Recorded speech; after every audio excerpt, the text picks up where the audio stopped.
مرگ دست خدایه. عمو حسن وسیله است. حلالت. عمو حسن میگن املتات کثیفه. نگاه پسر جان، املتای من از ذات خیلی تمیزتره.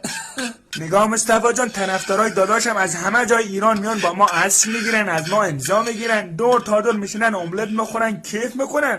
بعد یارو دایرکت داده که اگر میشه از سال یک بار گازتون هم تمیز کنین. بذار شوخی کنن و خوشحال بشن.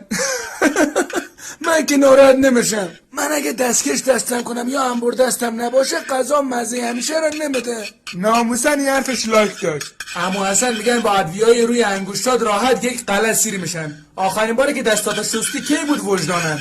آخرین باری که دستامو شستم عمو پورنگ سرباز بود.